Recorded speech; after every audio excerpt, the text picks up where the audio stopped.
The Repnin Sejm was the Sejm of the Polish-Lithuanian Commonwealth that took place between 1767 and 1768 in Warsaw. This session followed the Sejms of 1764 to 1766, where the newly elected King of Poland, Stanisław August Poniatowski, attempted with some successes to push through reforms to strengthen the government of the Commonwealth. These reforms were viewed as dangerous by Poland's neighbors, who preferred a weak Commonwealth and did not want to see it threaten their own political and military aspirations. The Russian Empire sent Ambassador Nicholas Repnin, who became the driving force behind the Sejm proceedings. The Repnin Sejm marked one of the important milestones in increasing Polish dependence on the Russian Empire, and turning it into a Russian protectorate. This dependent position was bluntly spelled out in Nikita Ivanovich Panin's letter to King Poniatowski, in which he made it clear that Poland was now in the Russian sphere of influence. History. The ambassador of the Russian Empire to Warsaw, Prince Nicholas Repnin, received orders from Russian Empress Catherine the Great to bribe and coerce the Sejm deputies in order to push legislation favorable to Russia, in effect a carefully drafted plan for destroying the Republic. At the time, Poland had a population of about 11.5 million, out of which about 1 million were non-Catholics.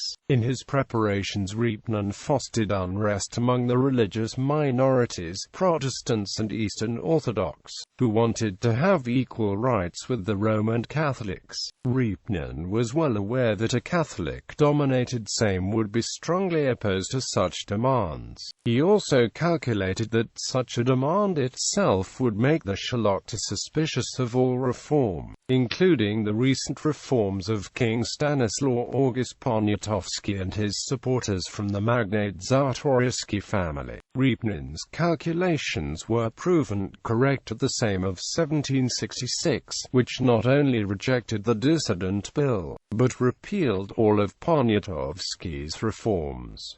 This weakened the position of King Poniatowski. Supporters of the previous King Augustus III of Poland from the electorate of Saxony, led by Gabriel Podolski, started a campaign to dethrone the king. In order to further Russian goals, Repnin encouraged the formation of two Protestant confederacies of Sluckin Tauran and later Catholic. The first act of the Radom Confederation was to send a delegation to St. Petersburg, petitioning Catherine to guarantee the liberties of the Republic, and allow the proper legislation to be settled by the Russian ambassador at Warsaw, with Russian troops sent to protect the various pro-Russian factions and this carte blanche in his pocket. Repnin proceeded to treat the deputies of the Sejm as if they were already servants of the Russian Empress. The opposition was headed by four bishops: Bishop of Lviv Wacław Hieronym Sierakowski, Bishop of Chelm Felix Turski, Bishop of Krakow Kajetan Soltik, and Bishop of Kiev Joseph Andrzej Zaluski. To break the opposition, Repnin, in the very Polish capital, ordered the arrest of four vocal opponents of his policies,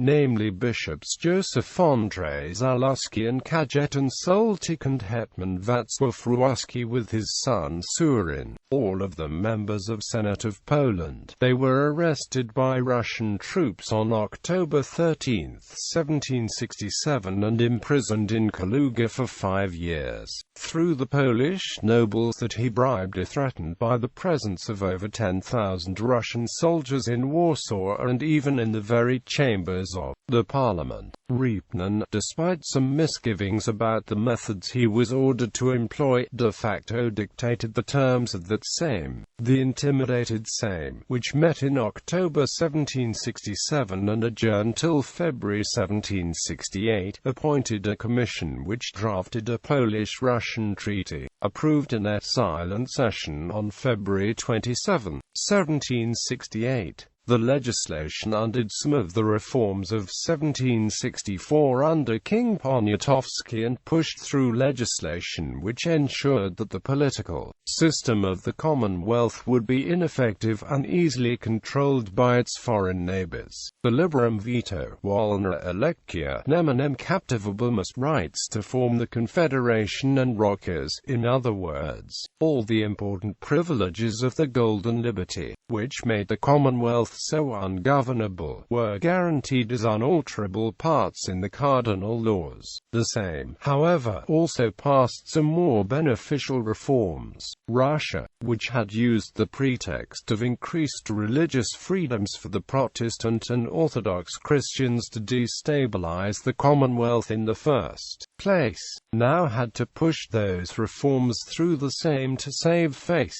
Thus the legislation of the Sejm granted those religious minorities the same status as that of the previously dominant Roman Catholics, and some privileges of the Catholic clergy were limited. In addition, the penalty for killing a peasant was increased from a fine to death. Liberum Veto was abolished on Sejmics, and a mint was created. All those reforms were guaranteed by the Russian Empress, Catherine II. The resulting reaction among Poland's Roman Catholic leadership to the laws granting privileges to the Protestants, as well as the deep resentment of Russia's meddling in the Commonwealth's domestic affairs, led to the War of the Bar Confederation, directed against Poniatowski and Russia, which ended with Russian victory and the first partition of Poland.